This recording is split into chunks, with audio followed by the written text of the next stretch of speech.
Hi, this is Bill Forster. And this is Jim Sorensen. You are listening to the Geekcast Radio Network.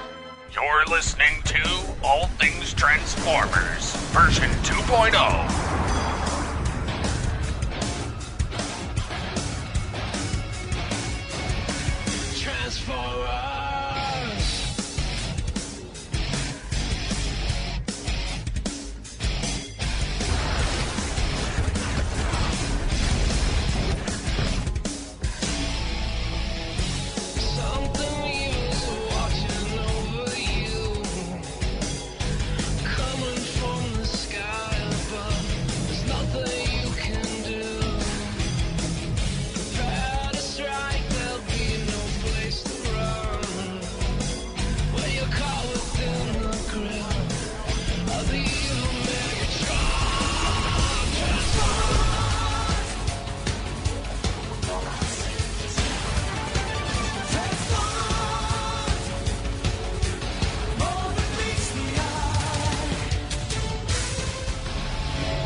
For some strange reason, I want to say, that's Jim and his hetero life mate, Silent Bill.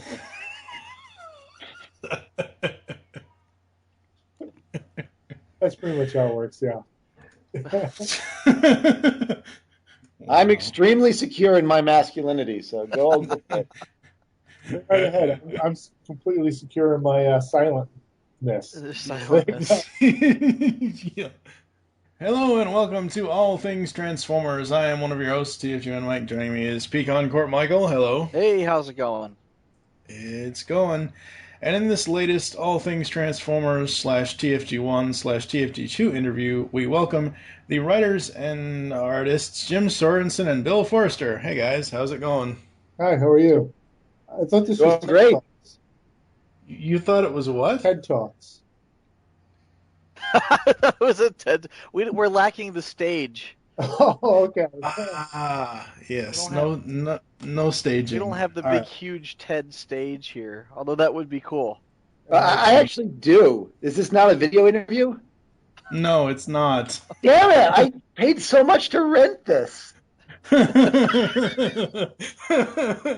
Jim lives on a stage. Nice. Yeah, I could kind of see that. He lives on a stage inside the Ark. All right, so coming up, I believe it's in June, you guys are releasing Transformers Legacy, The Art of Transformers Packaging, correct? This is the first I'm hearing of it. Funny, I just want to make sure I have the date right. We're actually not 100% sure of the date. The last we'd heard was April 30th, but I believe that's getting pushed back a little bit. I think that the plan is to try and get it out certainly before Age of Extinction. Yeah, according to the TF Wiki, it says May 6th. But that could be, could be incorrect. Who knows? I would think they would know more than we would know. Yeah. Those guys who know are updating the wiki, so yes. Right. I assume they have a source for their info, but I think it might get pushed back a little bit. Yeah, it'd be fine if it got pushed back like a week or two before the movie. That would be great for us. Actually, kind of makes sense. Yeah. You'd actually get some publicity that way. I mean, anytime someone went to go review the movie or talk about the movie, or the movie came up somewhere, it would say, "Oh, also, there's a supplemental material being released. Go buy that." Yeah, because that's gonna. It could happen. You never know. If I were writing it, I would totally put it in there. Or you could say, if you didn't like the movie, here, go read this. It's better. Right. If Michael Bay did horrible things to your childhood, maybe you should revisit your childhood in the way of Legacy.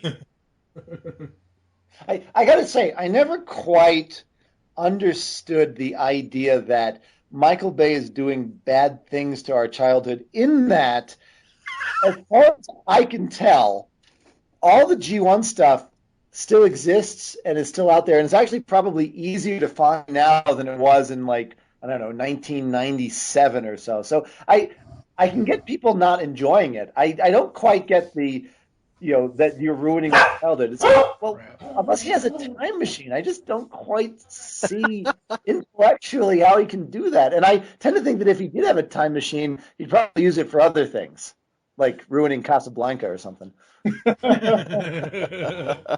Well, I will say that as the movies have progressed and Michael Bay is still in the director's seat, that he has slowly been paying attention to fans, because at least with Dark of the Moon and now Age of Extinction, we have a lot more G1 influence in the films in certain places. How about that? I think the fear is that Michael Bay is trying to replace the things that you loved in your childhood with his own stuff. And the fact of the matter is that he can't really replace your childhood. He's replacing your child's childhood. Well, my kids, only know who G1 Optimus Prime is because I shove it down their throat. They're immersed in others in the current culture. Yeah. But like him or not, he's still bringing in more fans and more money into the things he loves. So yeah. I've been having this debate over on the G.I. Joe forums because, Bill and I did a couple of the Joe books, and it sort of reignited my interest in G.I. Joe. I'd liked it as a kid, but it wasn't something I stayed with as a fan as an adult. And one of the things that, at least I believe, G.I. Joe is sort of lacking is their version of Beast Wars. And if I can explain what I mean, Transformers came in 1984 and it was brilliant and it was the hot toy for 2-3 years, and the movie was a little disappointing by movie standards, but it certainly changed the trajectory of the show and the toy line.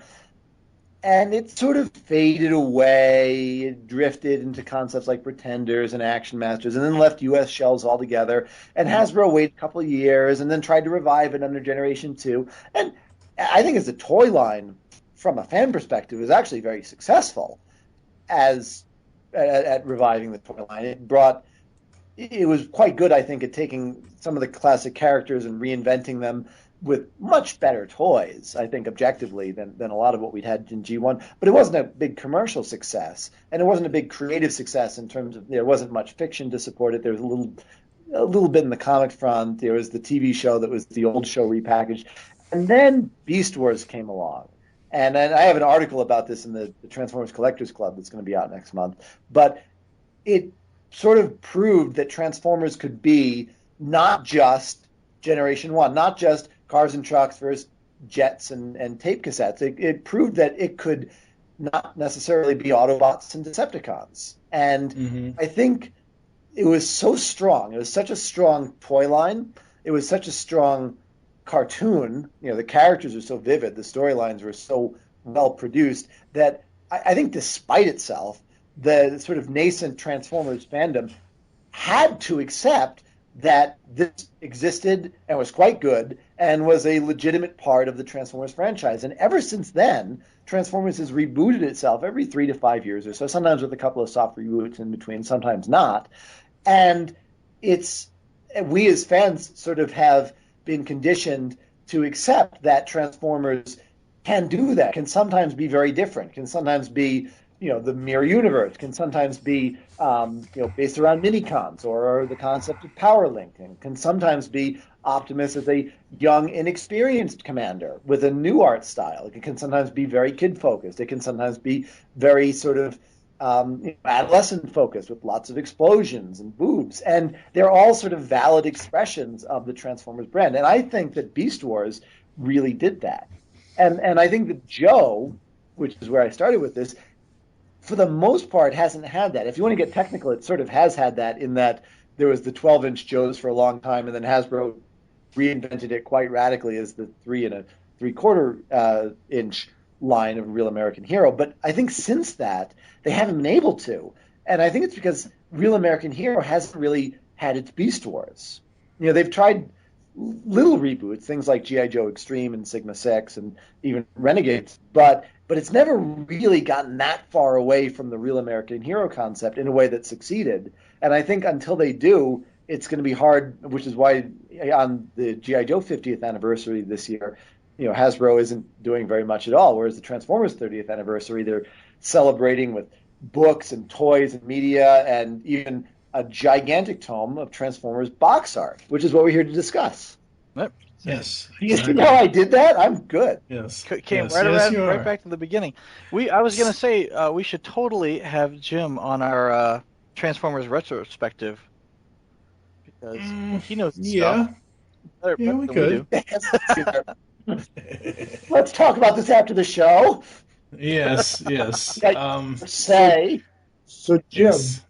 Jim, how about me and you reboot GI Joe then, and that'll be our next project. If wow. Hasbro's willing to let us do it. Okay.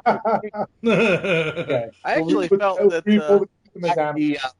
to the G.I. Joe Adventure Team roots. We wouldn't call it that because I don't think that's a super marketable name in the 21st century, but kind of go back to those roots and maybe have the villains don't use the name, but the villains kind of be this sort of Cobra Law secret society of monsters. Get away from terrorists and get into sort of more of the supernatural and super science. I think that might be a lot of fun.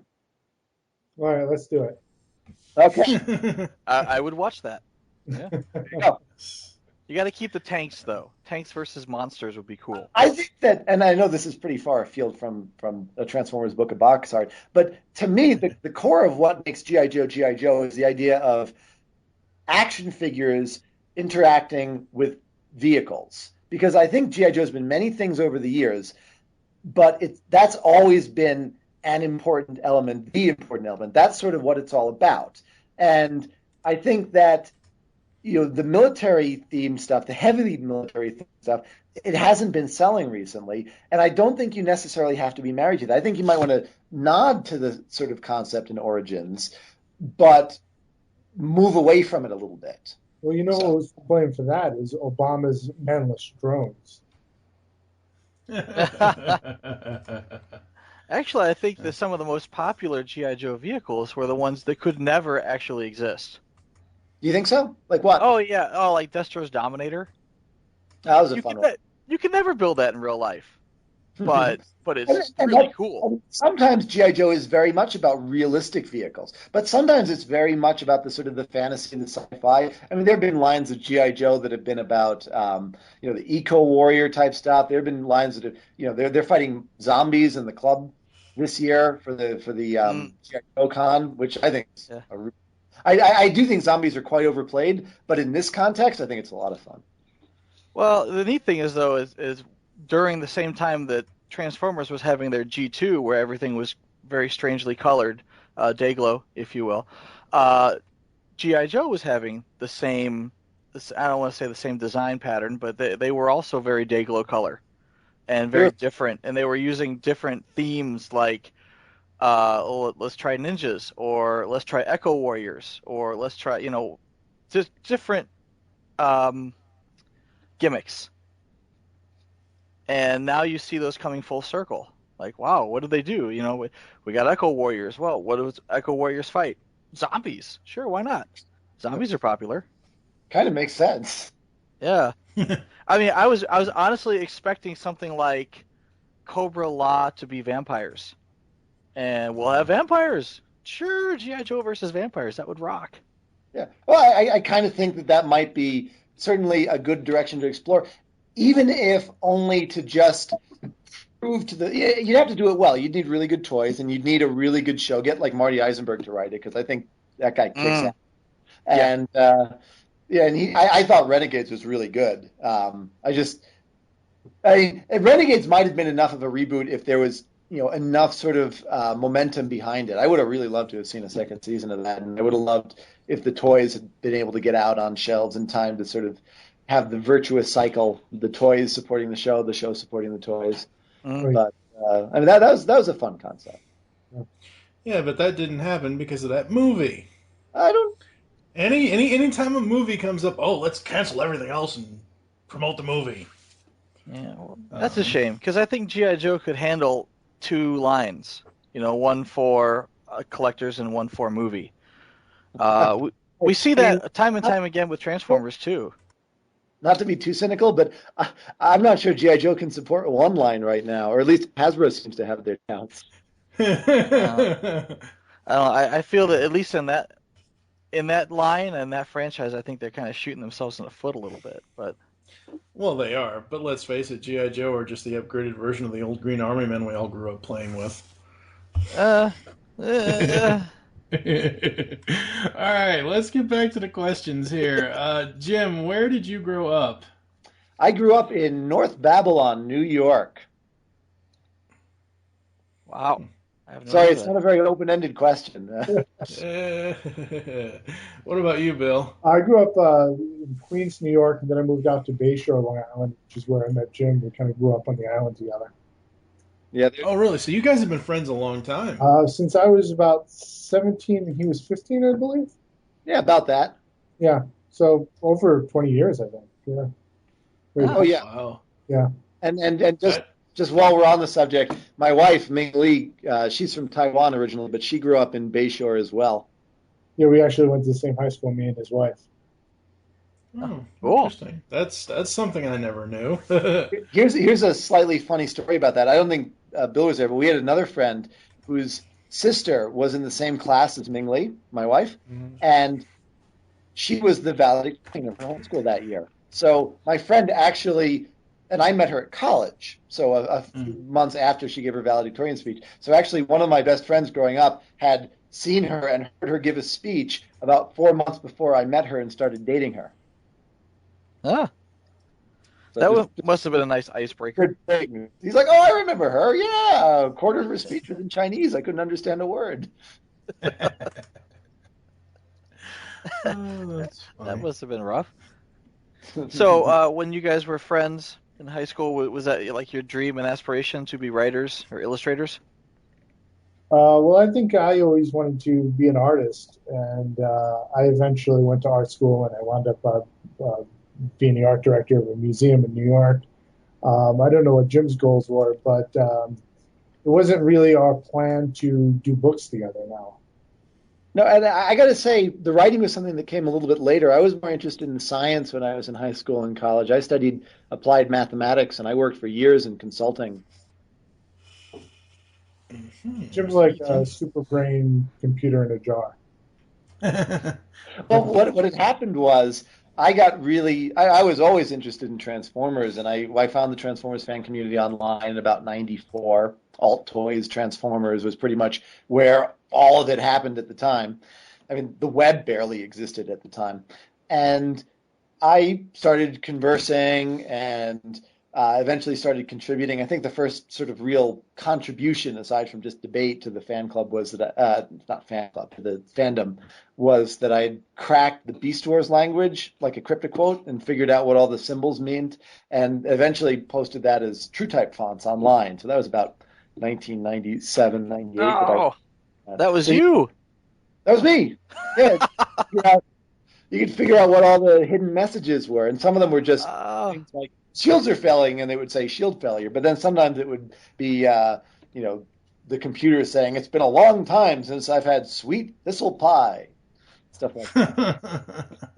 Including one in Beast Machines. Beast Machines didn't have a lot, but there's one in Beast Machines that I think was directed at me personally, which was, if you can read this, seek help. And I've been posting translations online for years. Yeah, Skier has that kind of sense of humor, I think. Well, presumably that would have been done by the production department. Yeah, by the artists. Yeah, that's true. That's fun. I remember when the translations first started, appearing online, and I was like, "Wow, that is really cool." And I just assumed that somebody in the art department leaked it. I didn't realize that like some weird cryptographer was decoding all this stuff.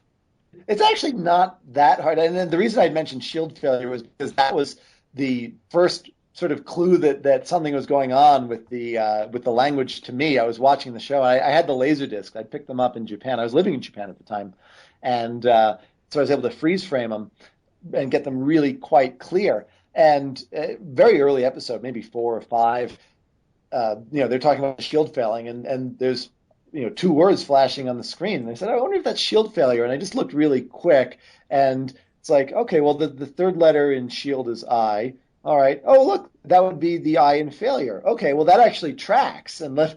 So then that would be SHIELDF. And then from there, I just went looking for other letters and then numbers. And sure enough, there's enough straight ones that you can find that you can reverse engineer the funny ones. Yeah. That's cool. And also, sometimes they'd have in Beast Wars, they'd have just big blocks of text scroll by, and sometimes those were just the alphabet in order. That also makes it a lot easier. Although they tend to be small, so that kind of gives you an idea of the general shape of the letter, and then you look for another one where you can see that letter more clearly, and you say, oh, okay, that's what's going on here. It helps when the Rosetta Stone scrolls by. Like, oh, it does. Yeah. It certainly does. And the nice thing about, or maybe the interesting thing about that is the Maximal and Predicon languages, they're both just straight, Roman character substitution fonts, but they're so different from each other. The Maximal is all squares and half circles, and it's very sort of computery, but the Predicon looks like a handwritten language. It's got lots of serifs. It's sort of very jagged and violent, and I thought that was clever that they did that. Jagged and violent, like most of Waspinator's deaths. I can see that. First episode, so it was something that they'd done when they were making the pilot. So, tell me, I'm thinking so you're helping out with the fandom, you're involved. How does that transition into what you guys are doing now? Well. And I think I started to tell the story and got sidetracked, but I'd been a part of the fandom and tried to contribute. And one of the areas that I became very interested in was animation models. I saw scans of the old... Can I stop you a moment? Go for it. He gets involved in animation models because Jim collects every one of the toys, and then he deciphers all the fonts, and he just kind of goes through these little areas where he finds one aspect of a fandom, and then he just consumes all of it and then moves on to the next part of it. So at this point, he had every G1 toy. He had all this artwork, and it just kind of led up to this point where he was collecting these animation models. Wow. That's fair. And I'd found online scans of the Megatron Laserdisc box set, and they had the Convoy box set, the Laserdisc box set, then the 2010 and Headmasters. They had 4 of them. And unfortunately, they stopped. They didn't keep it up with Master Force or Victory. But they had these booklets called Planet of Cybertron, and they had and in those booklets they'd start with a picture of the back of the box art, and then you'd go through and they'd have some trivia about the episodes, and then in the back they had all these animation. I didn't really know what they were, and at the time I didn't read any Japanese, so I couldn't even read it. I just thought they were this really neat black and white artwork with the turnarounds of the characters and the headshots and sometimes the transformation. I said, oh, these are really cool, these production designs.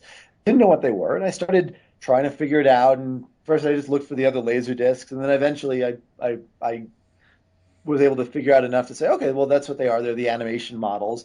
And I started trying to track those down. And I wound up getting on eBay, I wound up splitting with Fumihiko Akiyama, who's this sort of Japanese super fan, really nice guy. He doesn't come out to the States as much as he used to because of sort of family reasons. He has kids now, which I can sympathize with. I have a 5-month-old. But he and I wound up sort of splitting this Transformers comic Bible that we bought that had lots and lots of the animation models because they had shared the work that sort of had been done for Sunbow, and Marvel was sort of done. In many cases, it was sort of the same work. And for the animation models, those wound up going to the Marvel artists for reference. And it was just about everybody from the first probably 2-3 years. I think it was about the first 2.5 years. They were missing a bunch of the movie stuff, unfortunately. But in fact, I think a lot of the movie characters in the that we wound up using in the ARC books came from scans of the Laserdiscs, as it turns out. But I tracked down all these animation models, and I said, I really want to share these. And I'd spoken to Bill. Bill was the art director over at the Intrepid Sea Air Space Museum in New York, so he sort of had firmly established his credentials as an art type person. And I said, maybe we should try and put these up on the web or something. And Bill's like, we could do it as a book. And we pitched it to, we cleaned up some of the images and we made a 5-page pitch to IDW, and we approached them at one of the BotCons and said, hey, would you guys like to do a 100, 200-page book of black and white, designs? And they said, no. Why would we want to? That doesn't seem like a good idea. So we went back to the drawing board and we refined the pitch a little bit. But I think the big thing we did was I think Bill alluded to this. I went through a phase, and I still do this a little bit, where I was collecting a lot of the original artwork. And I had a few pieces from Don Figueroa, who was really hot in this time frame. And I contacted him and said, hey, we're doing this project. Do you think maybe you could do a cover for us, like a sort of a spec cover for us for this project? And he wound up doing that. And it's the cover that we used for the book, and we repitched it. Again, we made the pitch a little better, but mostly we had this beauty, and Bill colored it in this beautiful Don Figueroa cover, and that was enough for them to sort of take us seriously enough to give us that book deal. Nice. And that was very well received by the fans and had strong sales, and that's turned into, what are we up to? About 7 or 8 books that we've done together collaboratively now? Roughly, yeah. Yeah, 7. Legacy of the Art of Transformers packaging will be the 7th book. You got Arc 1 and 2. And I've done a couple more with Hasbro, and Bill's done some work with Hasbro, with IDW. Yeah. Very cool. Neat. Which, of course, when we first hatched this plan to put these character models together, I think the first night we came up with this idea, one of us said, what we should do is take all that airbrushed artwork from the packaging and put it into a book. Yeah, I think we had that conversation very, very, very early on. And in fact, I think that was the second book we pitched to IDW, and we actually had a tentative yes. And then we hit the wall with Hasbro, and we said, hey, we'd love to do this book. How much art do you have? And they said, none. So in a sense, we've been working on Legacy since about, 2005? I think maybe 2008. Okay. It'd be more apropos if it was 2005. You know that, right? Yeah. It'd be less accurate. I think we first pitched this book around 2006. I think that's when we first pitched IDW. The art. What I like the most is that you put the book out, and then I don't know, Jim comes across more art, and he says, you know what, I'm going to put this out on my website. Well, I'm glad you like that. Yeah, I love your blog. It's awesome. Thanks. I pretty much have shared it all, which is why I haven't done an update in about 3 months. That and the baby. But yeah, I've pretty much got all the Transformers stuff. I have a tiny bit of Transformers animation models that I haven't shared yet, that I'm still waiting for a good venue for, but not too much. I mean, most of the sort of backgrounds and stuff I have, that's all shared. I wish I had everything, but it's still hard to find. And I every time I go to a Transformers convention, I always do a pass through the dealer's room looking for that sort of material. Do you ever find anything? Yeah, sure, sometimes. Every once in a while? Yeah, I mean, it's hard to find, but it's not impossible. I did I think an 8-part series on Web World, and maybe a 5-part series on another one of the season 3 episodes, maybe 6 parts. But that was stuff that I had gotten the model packs for specific episodes, and that was long after I'd gotten most of the rest of it. Some of it, like the backgrounds and whatnot, that I had gotten while I was still working on the second arc book, and a little bit of it makes its way into the complete arc. We had a few extra pages, so we made sure that we filled those up with some extras. Mm-hmm. But most of it wasn't. I think it's really interesting blog fodder, but most of it wasn't sort of the kind of thing that would really be exciting in a book. A few of them were. Well, I think we had the models for the crashed Decepticon ship that they used as their base in season 2. And I think we gave that a page or two in the complete arc, and that was really neat. That was some background stuff, but most of the background sort of material we had just wasn't quite at the level that we thought was appropriate for a book. And also, every book we've ever worked on, we've pretty much run into our page counts. We always have a little more than we have room for, which is a good to have. It means you wind up cutting the fat and making a stronger book. Mhm. You know, I don't think we've ever had a book where we just had to fill space. No. Yeah. No, it's good. It's really good stuff. And again, if there's extras that can, you know, bleed over onto the website, then hey, that's just gravy. Yeah, I mean, I feel like in some ways what we're doing is almost academic. It's almost like research. You know, we're trying to track down the material, find it, understand it, and then make sure it's published and then share it. And we like to go through IDW or fund publications because it helps us reach a wider audience, and it's frankly it's just a nicer format. But Hmm. some material doesn't make sense for that format, and that material, you know, if we're legally and ethically allowed to, sometimes people give us material with conditions attached. But if that's not the case, then I'm more than happy to share it on the blog. Cool. So you must have a massive toy collection then. You know, it's not as big as it used to be. It's been shrinking a little bit. I have all the G1 toys pretty much. Mhm. I mean, there's a few sort of in G2 I'm not as complete. I didn't get all the repaints from G2. I mostly focused on original molds. But I think it was G1, G2, Japanese stuff. I think the European stuff I had most of, but that was right around when I was starting to lose interest a little bit. So I might have one or two gaps in there.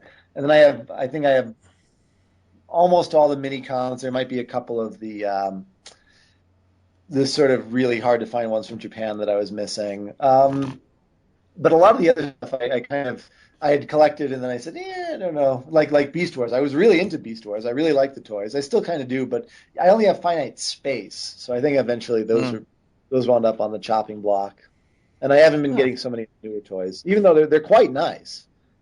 I just wonder where I can stop, you know. Yeah, well, yeah. I feel your pain. You know? What about you, Bill? Uh, What kind of toys do you have well, as far as Transformers goes? for many years, I just went crazy and just bought anything and everything. And recently, in the last couple of years, I've been really, really smart with it. And I said, you know, this is what I care about. This is all I'm going to collect. I'm going to get rid of everything else. So really, the only two things I collect are Seekers and Micromasters. And outside of that, is one or two pieces floating around, but mostly I keep to that just because I need the limitations. I have a very obsessive personality and will bankrupt me, and I will literally drown in toys. So I like having those parameters. It's funny you say that your favorite is the Seekers because we should introduce you to our mutual friend Brad Thorzine. He has the largest Seeker collection I've ever seen. Really, It's amazing. Yeah, Yeah. he has all the originals. He has every single knockoff you can think of. I don't know if I have any knockoffs. I might have some knockoffs of the world's smallest, but that's about it. Yeah. He's got all the knockoffs. He's got a lot of the Japanese toys, and Yeah. I mean, I have a pretty sizable collection, but the Japanese figures are something that I really didn't get into until like Beast Wars Neo. So a lot of the G1 stuff, a lot of the Zone, all the Japanese Micromasters, I Yeah. don't have any of those, but they are really neat though. Hmm. Thorzian's got a pretty extensive collection of that Japanese stuff. It's cool to Yeah, see. he does. He very much does. I'll try to see if I can find some pictures to show you guys. Yeah, and All the other right, thing I so like to collect is I'm kind of a little bit big into army building, which is why I found G.I. Joe very appealing recently. And Transformers has been getting better at it. So that I can reasonably justify army building in my mind, I'll usually get two or three of them. So that's kind of fun. So the most recent one was the Viacons from Prime, Right. oh yeah, yeah, which are the the only Prime vehicle. toys I have, but they're quite nice. Yeah, Well, they I are. want to say in Japan they were army building minicons. They would just release some recolors and just I don't know if that's technically. hundreds I of mean, them. army building usually is when you buy multiples of the same figure, and I usually only do that if there are multiples of the same figure in the fiction somewhere. Right. I think Yeah, there's so lots of avid minicon collectors. I just don't know if I'd quite call them, army builders, unless somebody just With the exception for me, I did army build on the dead end figure that came with Unicron because those are his antibodies. He's got tons of them. Actually, Oh, wow. you can see my Unicron antibodies on the Transformers wiki on the army building page. Actually, most of those are mine. Wow. That's Interesting. cool. Yeah, we don't have. I want to say, well, the Viacons, but aside from the Viacons, there really isn't like a generic Cobra soldier. Like from the early lines, where it's just like a guy in a blue uniform with a mask. Yeah, we that's true. don't have Joe? the equivalent of that. Oh, yeah. I mean, probably the closest you'd have in G1 Transformers would be the Insecticons, and I guess you could probably Scourge too with the sweeps. Or the Sharkticons. Sharkticons. There you Oh, go. thank you. Yeah. I forgot about them. Yeah. So there's a few. There's a few. I've seen people army build Sharkticons, and it is creepy. Yeah. Well, the Sharkticons themselves, along with their Quintesson Masters, are also creepy. I've armed Sharkticons. I think one of the great, great tragedies is probably overstating it, but for the purpose in this scope, the great tragedies of the Transformers Generation 1 line was that they never made the Alicon toys that the Quintessons used, just the Sharkticons, because I thought those were really neat. I'd have loved to have, and I think there's some third parties of them now, but I would have loved, a classic toy back in the day of that. I would have been all over that. Yeah. He was supposed to reciprocate. Not now. Oh boy. All right. So, Bill, who is, out of every single aspect of Transformers, who is your favorite character and why? Oh, Starscream. Easily Starscream. I'll tell you the story of how I got my first Starscream, and you'll appreciate why I like Starscream. When I was a kid, my parents went out and they bought me Thundercracker, and they came back and they gave me Thundercracker, and I said, "Oh, I really want Starscream," and my mom got kind of annoyed that she went out of her way to buy me a toy, and I didn't appreciate it, and I said, and she didn't understand what I was asking for, and I said, "I want the red one." And my mom said, "Why do you need the red one?" And my father turned to her and said, "Your son likes the jerk, and the red one's the jerk because your son relates to jerks." And I said, "Oh, okay, that's why I like him." So I like Starscream because he's a jerk, because he's very he has a lot of character to him. Outside of G1 and Chris Latta's performance, who is your favorite version of Starscream? I really like animated. I got to tell you, yeah, he's great, but I got to tell you, I was really impressed with Prime Starscream. I think he has one of the most interesting Starscream story arcs of any Starscream that we've seen. He really comes full circle, and in such an organic way. It's a lot of fun for me to watch. Yeah, Steve Bloom really knocked it out of the park. When we interviewed him a couple of years ago, we asked him, do they ever allow him to go into a Latta impersonation? And he said that they don't do that often because they want it to be my own thing. But when they do that in the booth, everybody throws up jazz hands, and he knows to go into Latta. Yeah, I've never really. I don't know. I agree with you, Jim. I do like Starscream and Prime. It's probably the first time I've ever really truly liked and enjoyed Starscream. G1, I liked him as a kid, but not so much as an adult. I don't know what it is about the guy. I don't know. Maybe I just don't like jerks. I don't know why I've podcasted for almost 5 years with Michael Wilson here, then, if that's the case. No. Okay, so Jim, what about you? Who is yours out of all of the anything. It doesn't have to be the cartoons. It doesn't have to be, it can be anything. Probably Emusa then. Who? Kane's little talking, like bird bunny sort of thing from Zone. Oh. Yeah, can I change my answer? Oh, that thing. Yeah. Oh, Moon. Oh, okay. No, not Moon. Emusa. It's totally different. Moon, I thought was a jerk. Not a jerk like Starscream jerk. Just like, why am I watching this guy? Did Emusa? But Artemis is cool. I liked Artemis. She was... No, I guess I'd say probably Shockwave. Shockwave is the character I respond to. especially the Furman and Buddy Yansky written Shockwave from the comics. Mm. Have you been reading the current IDW stuff? Oh, of course. That has to be the best origin of Shockwave I've ever seen.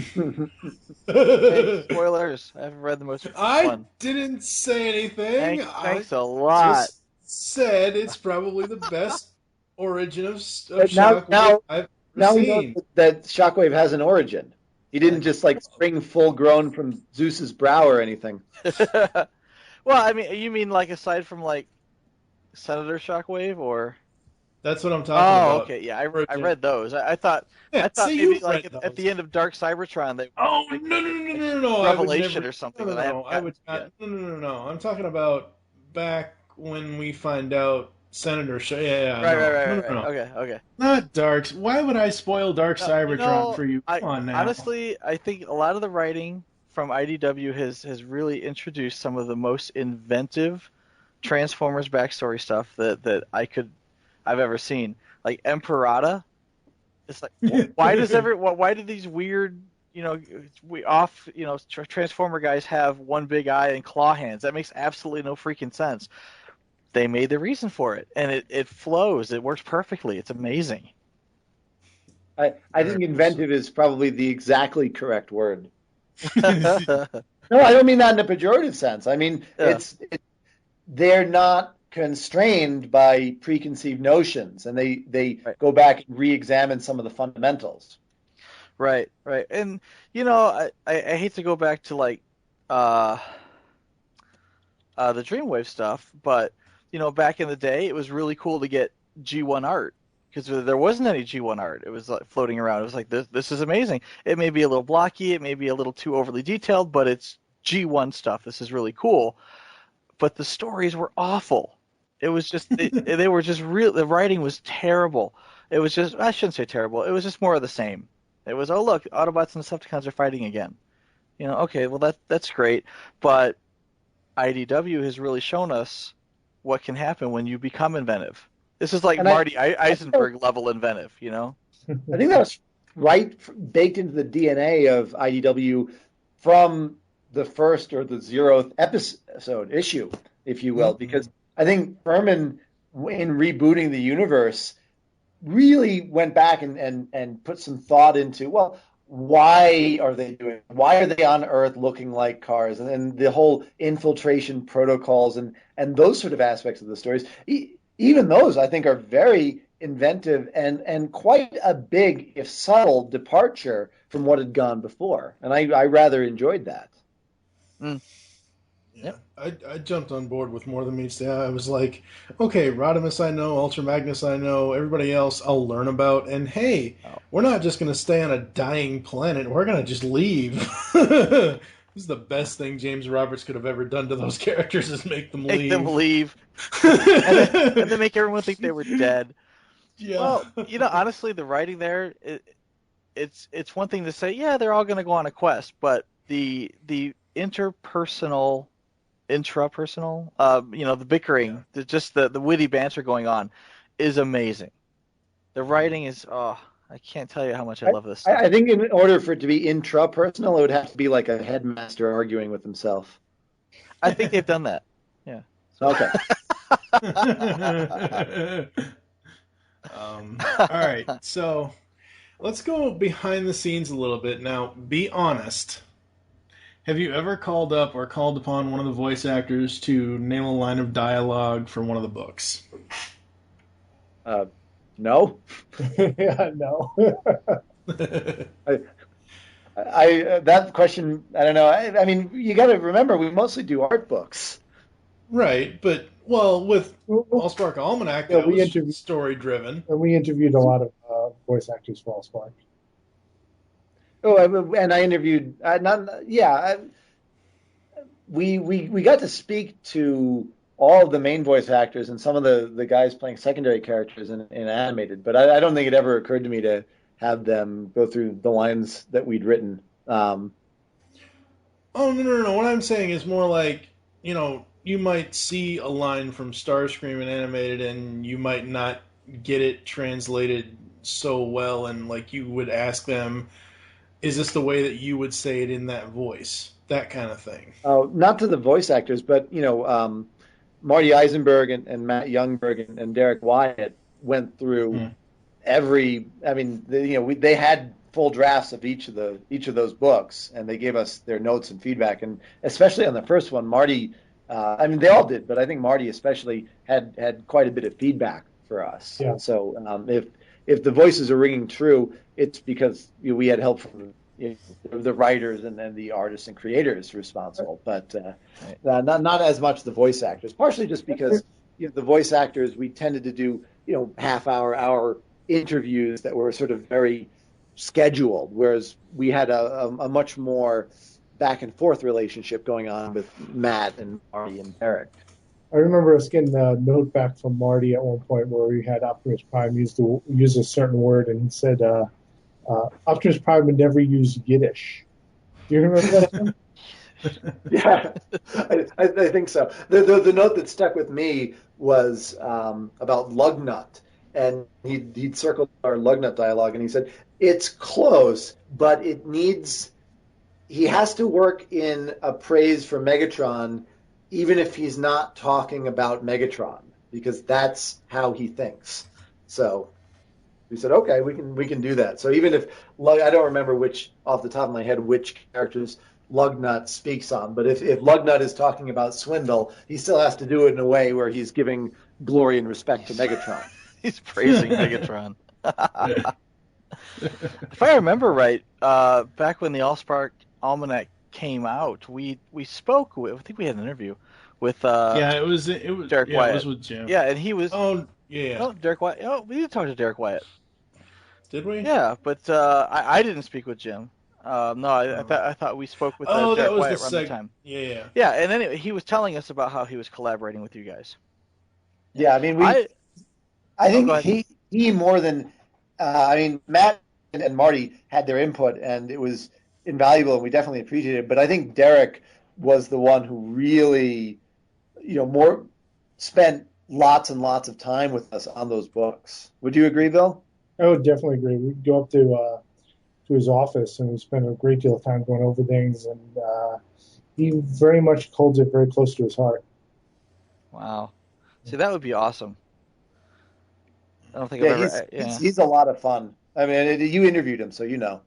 Yeah, he's great. I actually met him at a BotCon this year, so you can. I'm pretty sure he's going to be at BotCon this year, so you can go up and say hi to him now too. Yeah, he still visits, even if he's not like on a panel. He lives in the LA region, so when BotCon, California. Now that it's only in California anymore, grumble. You grumble, but every time it's in California, we get tons of writers, we get tons of voice actors, tons of actors. Not having to fly them in, just having to pay their appearance fee makes it so much more economical to have really, really good guests. Now, I understand the reason. I'm just tidally locked in the Midwest. I'm just kind of stuck here, nowhere near California. So yeah, but I mean, you're not really all that near to where exactly are you? Chicago. Okay, so it's not like if they hold it in Florida, it's appreciably closer to you, or Dallas. You're still flying. But I get the benefit of going to Disney World while I'm there. Okay, LA has Los Angeles is one of the greatest cities in the world. If you can't find something to do in LA, it's not something wrong with the city, my friend. Yeah, it's definitely me. You can only go to Santa Monica Pier so many times. No. Actually, I met Jim. A couple. What was the last BotCon I went to?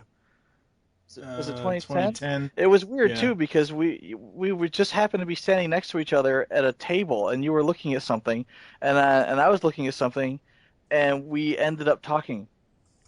And, I do that a lot. Yeah, it didn't occur to me who you were. I was like, this tall guy.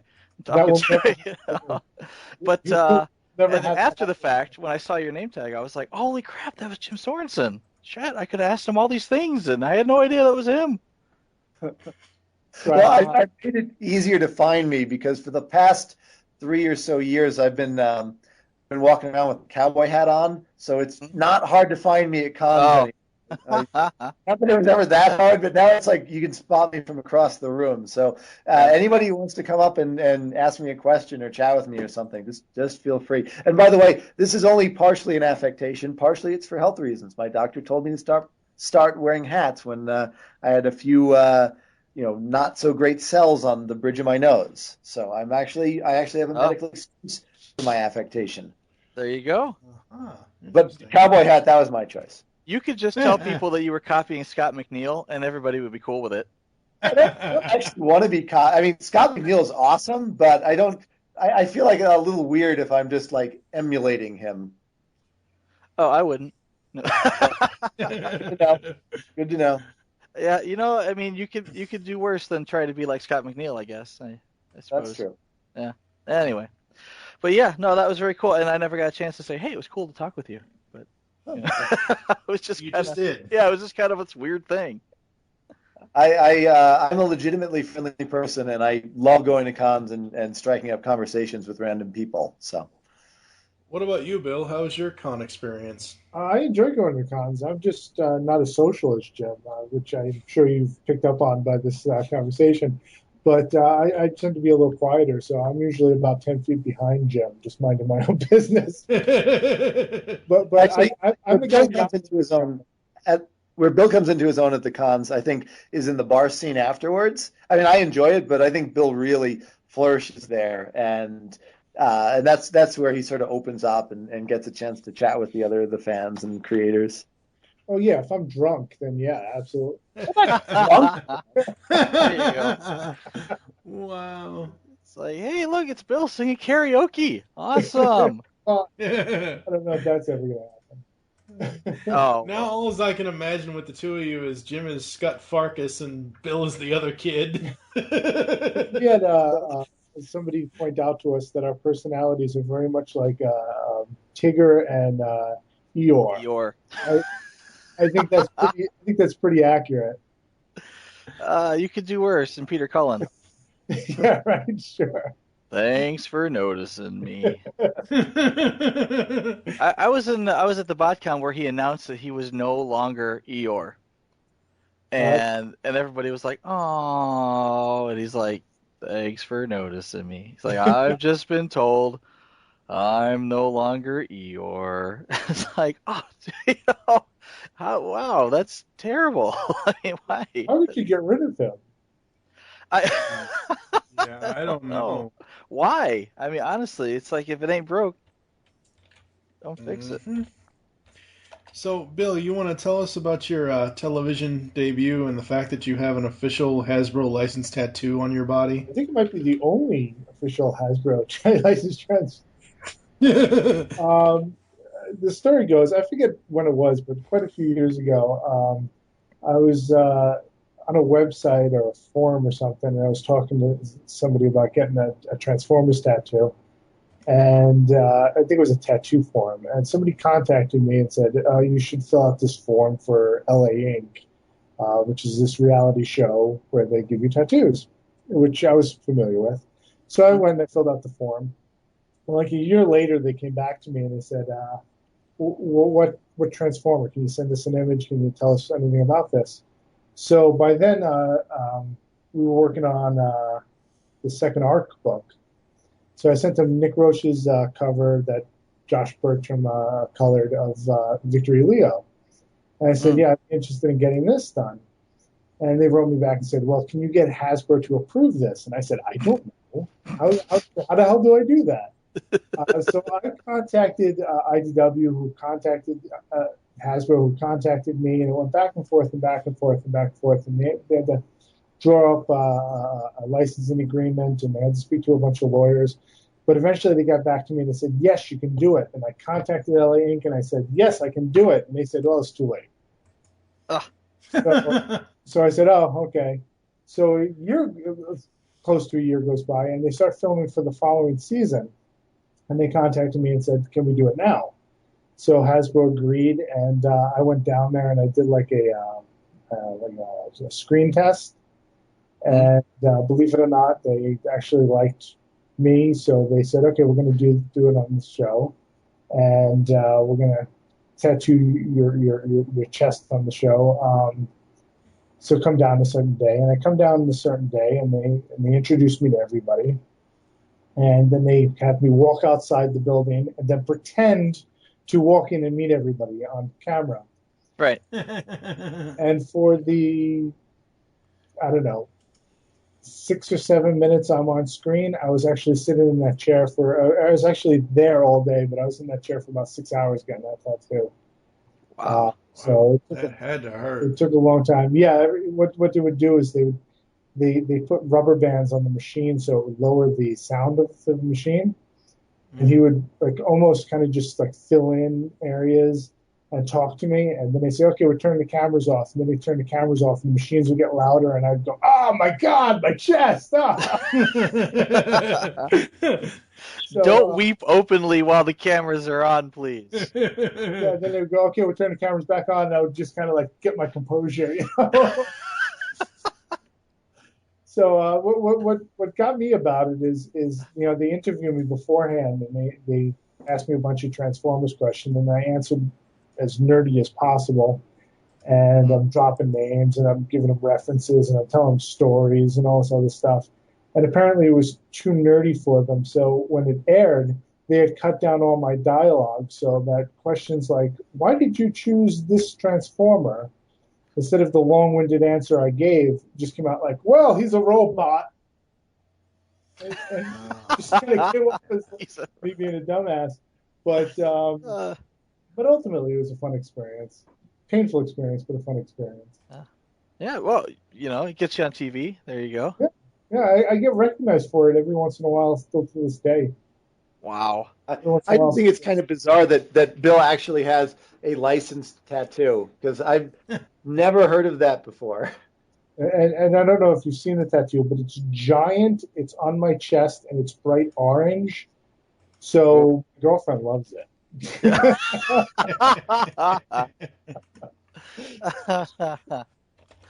Oh, that's funny. What's weird is lately, in the last couple of years, at like comic conventions, you see a lot more of tattoo artists showing up, and not just just to show up the show their wares, where they've actually got a booth where they do tattoos. Oh yeah.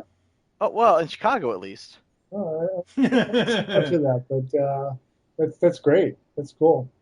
And not that I get one, but because I'm but it's giant wuss. It's definitely a crossover there. I mean, we're into a very visual hobby. And same with comic books and superheroes or G.I. Joe, or not just Transformers. It only makes sense that it would carry over into the tattoo world. Yeah, that's true. They're usually pretty jumping. My wife's like, "Hey, you want to go get a tattoo?" And I'm like, "No." And it's not just because I'm afraid of needles. It has more to do with I'm just not sure if I care about any one particular thing to have it permanently scarred into my body.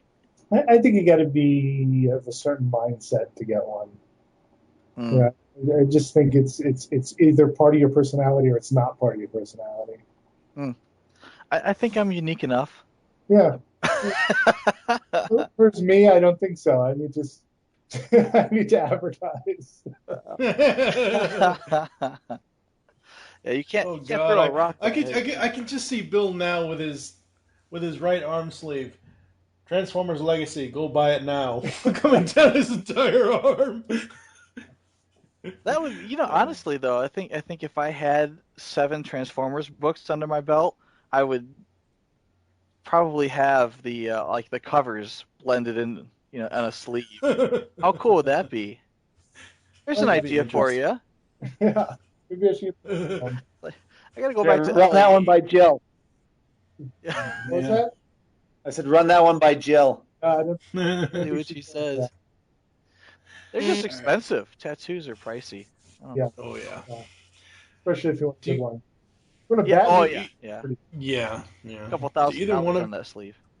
Yeah. Do either one of you guys have any crazy or interesting fan experiences that you might have had over the years going to BotCon? Any weird requests or anything like that? I got to sign a girl's boob once. Who hasn't? No. That I've must have had a been fun. couple. I've had a couple of people, usually younger people, after the almanacs came out, get very excited over meeting me, and it became very strange and unusual because, quite frankly, I did a couple of Transformers books, and to be treated in any sort of like I've been in a movie or something is very uncomfortable and very weird. But I've had a couple of experiences where one time I was at a convention and this kid came over and started talking to me over a toy I was looking at. I forget what it was, but for whatever reason, let's say it was Whirl, and I was looking at a Whirl. And he came over and said, well, such and such and such, this will be in the next All-Star Almanac. And I said, oh, no, it won't be.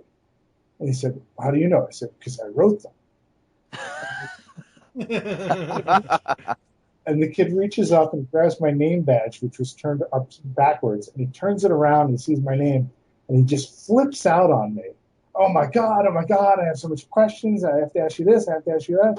And it was so uncomfortable and so weird that I just tried to get the hell out of there. So little things like that happen once in a while. But I don't know if we have any really crazy stories, though. Jim, you got anything? Other than my boob signing, not particularly. I mean, I tend to go to network and to chat with fans and to promote the work and to hunt for toys and artwork, and I tend to mostly do that. I mean, not a whole lot very strange has happened. Oh, I might have a good one. After the tattoo thing, I kind of came up with this idea that I was going to try to do more publicity nonsense, And I went and I took a Cobra Commander action figure where we had the G.I. Joe books coming out. And I attached it to a camera and I launched this thing into space. And put it on YouTube. So if you go to YouTube and type Cobra Commander space, you'll see this action figure. I've seen that. Okay, that was me. I didn't realize that was you. How cool. So I did this, and some guy that I know who's a weirdo, and long story behind him, but a guy named Peter I know, who's a really great guy, but he's a very strange guy, comes to me and he says, what are you going to do next? So me joking said, I'm going to take a transformer to the top of Mount Everest. And the next thing I know, he's writing to me and he says, can it be Erector? Can you take Erector to the top of Mount Everest? So I don't know if you know anything about Mount Everest, but it's really expensive and really difficult to climb. So I said, I'll tell you what, if you pay for it, I'll climb. You get $100,000 to climb Mount Everest. I will go climb Mount Everest and put an Erector on the summit. There you go. You'll put it next to the dead bodies of people who, couldn't make it back down and they can't afford to bring them down. And the next thing I know, this guy is making me logos for the trip, and there's this logo of me standing on top of Mount Everest holding an Erector above my head. And he's in Sweden, I believe, trying to raise money now. Oh my God. This is what go to www.kickstarter.com and no. There you go. So while I sincerely doubt I'm ever going to climb Mount Everest, don't be surprised if you see me climb something and put an Erector on the top of it. Wow. Empire State Building, Statue of Liberty. Something. You may not make it to Everest, but you can go to Paris. I could see that. Maybe if I find a much smaller mountain. There's some nice sized mountains out in LA, right? Or you could just, go to the top of Willis Tower. The Willis Tower. I'm going to take Erector and put him on the edge. We'll have him looking down. Have him looking down. That's right. You're not afraid of heights, are you, Erector? Oh. All right. Where would you like to inform the fans where they can interact with you online, Jim? Sure. Probably still the best place remains my blog at boltax.blogspot.com. And you can also email us at transformersthearc@yahoo.com. All one word? What about... Yeah. I would assume. All one word. I'm just asking. Yeah. Yep. Sometimes. What about you, Bill? Well, you can look for me on Twitter or Facebook under Bill Forster. I also have a website with my artwork on it called BillForster.com, and that's FORSTER. And while it is filled with ponies right now, soon there'll be some more Transformers stuff on it. So. Very cool, very cool. You gotta check that out. Yeah. Or go to BotCon and look for the guy in the cowboy hat. Who's not And I'll be the guy standing behind them. It'll be the guy standing immediately behind him. Yeah. Yeah. No, the guy standing 10 feet behind Yeah. him. Wow. You know, those aisles aren't that big. It's kind of hard, stay that close. Well, Jim could have, flashed his celebrity badge and got to the front of the line, and Bill is standing at the back of the line. Yeah, I don't That's a celebrity badge. That never worked for me. But no, I'm not a celebrity. Well, there you go. Exactly. But no, it's very cool. I just wanted to throw it out there that it's the story here that you guys have told is that you're big fans, or at least Jim, big fan and collectors, of the toys and such. But you made your fandom work for you, and you have made something really, really cool out of it. And gotta give you guys applause for that. Thank you.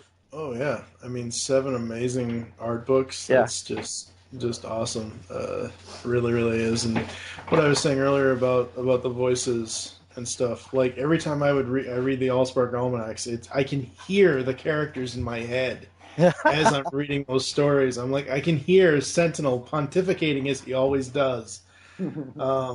I have to say, Sentinel Prime is far and away my favorite character from Transformers Animated. I just fell in love with him. He's just fantastic. And I think what I really regret about the 4th season, and I think many people were very upset there wasn't a 4th season, and I think I was less so because I thought the 3rd season really did quite a good job of wrapping up almost all the loose ends. But what I regret missing out on is the idea of the administration of Cybertron by Sentinel Magnus. I really wanted to see that, and we got to see a little bit of it, but we would have gotten to see a whole lot more, and that would have been a lot of fun. I just wanted season 4 for the proposed Dark Glass, Shattered Glass episode they were going to do, and to make sure that Rodimus was still alive. I thought that Shattered Glass Sentinel Prime should be a headmaster. Oh wow, that would be a change. The real organic partnership. Yes, it would be. Very nice. All right. Well, we would like to thank Mr. Sorensen and Mr. Forster for taking the time to chat with us here in this All Things Transformers interview. We'll ask you to hold the line, and we'll be back after this. Hi, this is Bill Forster, and you are listening to All Things Transformers. So, Jim and Bill, what can you tell us about the new book you have coming out? I'm sorry, we're not allowed to share any details about the book. Oh, I understand. Damn lawyers. No, let's see. It's going to be a 300-page volume. It's going to be oversized. So if you guys have seen the Art of Prime that I did back in November or so, or I think December actually, it's going to be that size. Really large. Well, what are the dimensions, Bill? About what, 12.5 by 9.5, something like that? Roughly about that. That's per page. So the 2-page spreads are just absolutely stunning. The book covers all of G1, all of G2, or rather the US G2, all of the US G1, and then all the Japanese stuff from G1 as well. And in terms of completion, it's not 100%, but it's real close. It's maybe 95, 96% of what's out there we found. And most of the gaps tended to be pretty obscure. So there's a few missing Action Masters, a few missing from the tail end of G2, and a couple of Japanese guys. And that's it for what's missing. So almost, and we're really proud of that because, I think we alluded to earlier, Hasbro didn't have much of this material in their archives. When we first pitched the book, we kind of hoped that they would. We kind of assumed that they would. And they wound up being able to give us maybe 20, 30 images, something like that, including a couple of unused images, which were kind of neat.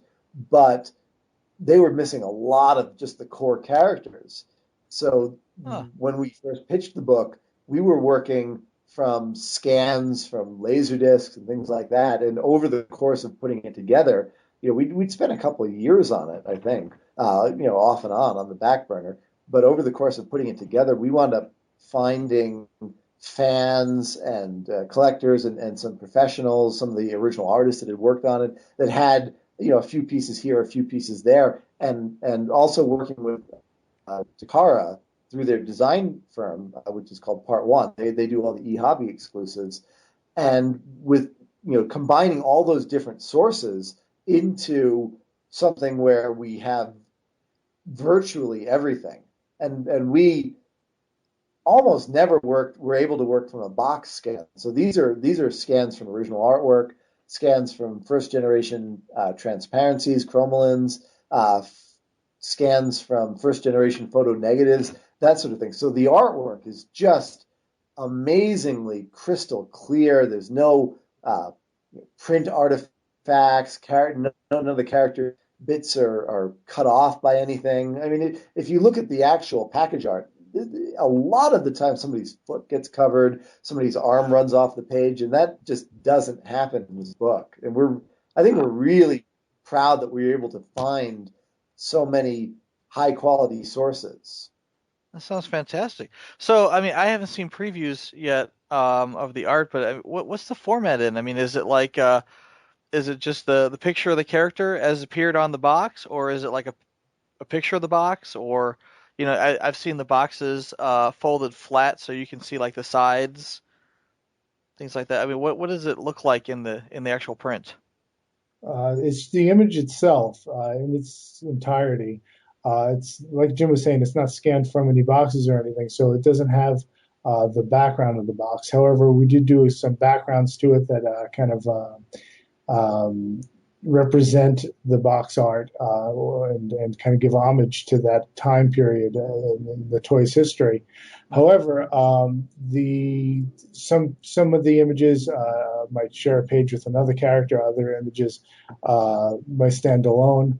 But effectively, we go through several chapters, I think 14 chapters actually, and we break it down, separate them by Autobot and Decepticon, and just kind of put the appropriate characters together with appropriate characters. Nice. What Bill was alluding to about the backgrounds, and I think I made a Facebook post around this idea, but one of the joys and occasional frustrations of working collaboratively is that you can be surprised. And in this one, mostly what I did was locate the images and put them in the right context, organize them, say who goes with who, what goes in what chapter. Bill did most of the heavy lifting in terms of cleaning up the images and laying out the images and putting them in the visual context. And when I first saw the book, what really struck me was how he said, there's 14 chapters. Each one sort of covers a different era. So you have your classic era, the characters that were introduced in 8045, your movie era stuff, your Pretenders, your Micromasters, the various different Japanese eras. But each one has its own feel to it, its own background that sort of calls to mind the packages of those era. Right. And it makes the book have this wonderful sort of momentum. And it wasn't something I think I would have come up with. It wasn't the sort of idea that I would have had. So that's one of the joys of working with somebody else who has a different vision than you, but wants to accomplish the same things, is that you can look at your work and be surprised and pleased. And that definitely is something that happened around that aspect of the book. And I think it does a great job of capturing the feeling, the emotional feeling of looking at this artwork on a package without being a picture of the package the artwork next to the toy and whatnot, but it feels like that. So Right. as you go, you're like, it's not just on a white background for the most part. I mean, the last chapter is we call oddities, and it's all the sort of stuff that didn't fit neatly into one of our eras. So that's on a plain white background. And I think Pretenders wound up being on a plain black background because it worked really well for them. But for the most part, as you go through it, it's the background gives it such a nostalgic feeling. I was really proud's not quite the right word because it wasn't really my accomplishment, but I guess pride of authors that sort of to look at that. I was really impressed by that. And Nice. and actually, we broke the book into 4 rough parts, sort of overarching eras, and each part has a 2-page introduction where we sort of talk about put the artwork into context, and there we do show some pictures of packages and some scans of proof cards, and you mentioned having a box that's folded so you can see the flaps. We have that to also try and set the right context. So if you're reading the book, I mean, it's an art book, so you're not mostly going to be reading it, but we did want to make sure, and that was some input from our editors at IDW. They wanted to make sure that there was that sort of context for someone that did want to actually learn more about it. And Right. I think that was probably the correct decision because, in the course of putting it together, we did sort of uncover some interesting facts, and I learned things about the process of how they did it and why they did it, and it's interesting to share some of that, I think. But mostly, sorry. It's okay. Oh, okay. I was just saying, speaking of reading an art book, Jim went and tracked down many of the artists that actually did these pieces, and we've got interviews and essays from them as well in the book, so you can also kind of get their perspective on it. Oh wow! Yeah, I was really proud of that. We were able to find, I think we have nine of the original artists, 8 of them from the U.S. and 1 of them from Japan, who'd done quite a lot of the illustrations behind it, and got them to share their thoughts. And I was really proud of that because many of these names aren't known at all to the Transformers fandom. So to first, anytime you uncover something new, it's such a well-researched hobby. You get a certain pride from that. But to not only find out who they were, but to get their direct input, I was really proud of that. Nice. And that's the interviews are in the book? Yep. Yeah, we use them sort of as chapter separator elements. So between each chapter, we'll have a nice 2-page spread of sort of the back of the package style artwork to sort of introduce it, and then we'll have 1 page of either an essay, an interview. Sometimes we'll have sketches or other sort of slightly askew elements. These other elements, and then we start the chapter on the right-hand side of the page. There's a lot of content. There's a lot of content in this book. Well, it's 300 pages, and we use all 300. Yeah.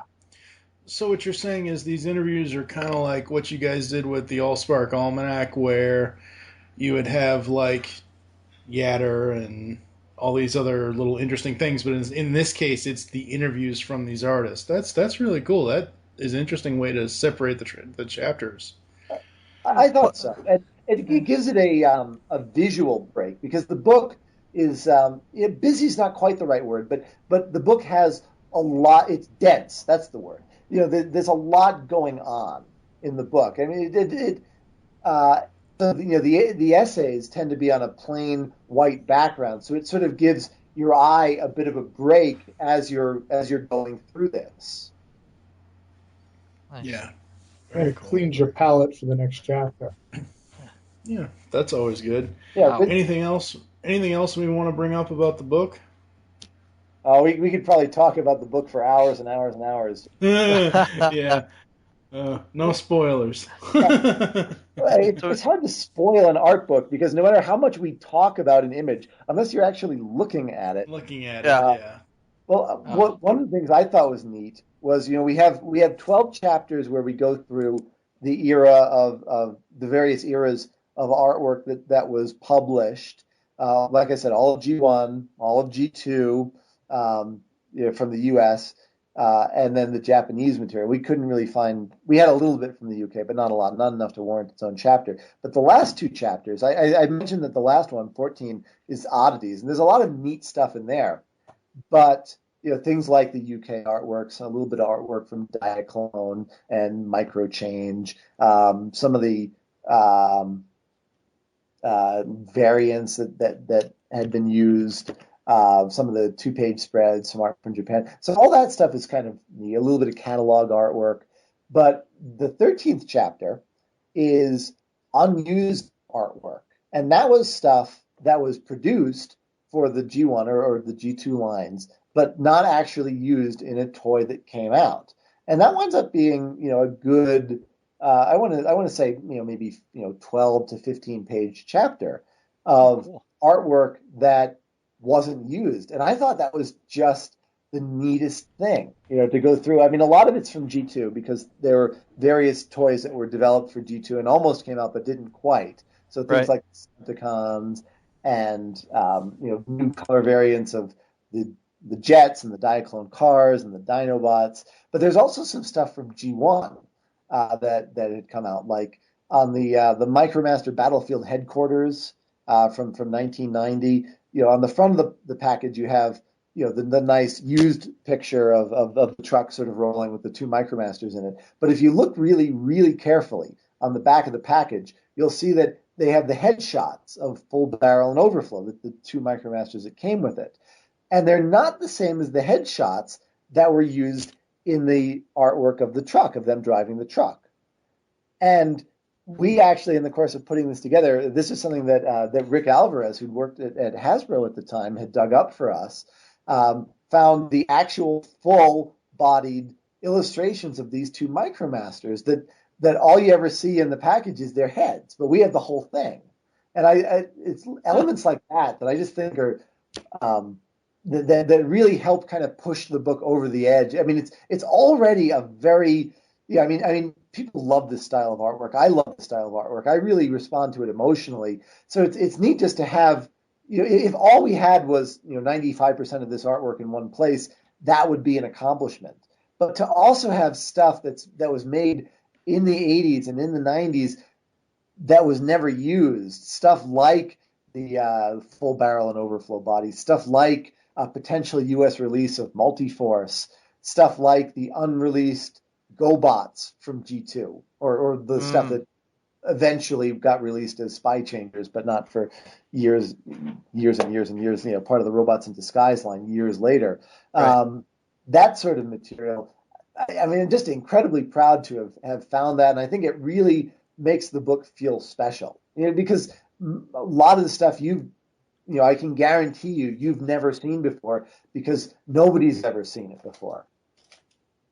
That sounds amazing. I know recently they had what resurfaced? It was like a Sears Christmas catalog from 1980, whatever year. I want to say whatever year like the G2 stuff was coming out at the time. Maybe it was a little bit later. But they showed pictures of a lot of the stuff that hadn't come out yet. And the fandom was just flabbergasted, like just amazed. Like, wow, this was coming out? Or these were repaints of this was coming out?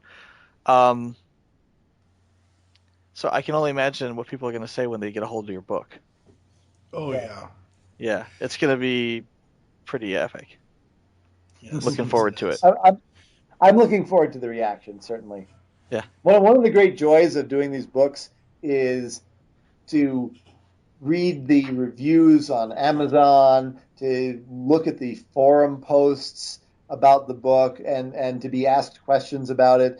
I mean, it's definitely, we have to go on the podcast and talk about the upcoming projects because we sort of have to sing for our supper and make sure that the books, the people get the word that these books are coming out. We want to get the word out, but it's also very gratifying for us to have the opportunity to interact with somebody who enjoys the work and wants to know why we did a certain thing or how we did a certain thing. That's a lot of fun for us. Very cool. Very cool. We are, we're 2 years away from Beast Wars anniversary. Do you guys have any plans for a Beast Wars book? Book number 8. There you go. We Yeah, have I mean, plans for sorry, Bill, you can take this one. we have plans for everything. That's all I was saying.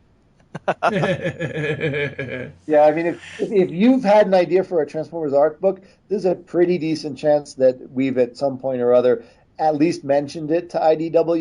You know, the trick is there's basically 3 questions that have to be asked that we need. Yes, well, does the material exist? You know, in a way that we can get access to it. If the material doesn't exist, we can't do the book. You know, does it make commercial sense for IDW? Is it a book that if they publish, you know, people will buy in sufficient numbers to justify publishing it? And does it make strategic sense for Hasbro? So if the answer to those 3 questions are yes, there's a pretty good chance that book can come out. And really, those are things. The Hasbro question. Jim, you cut out.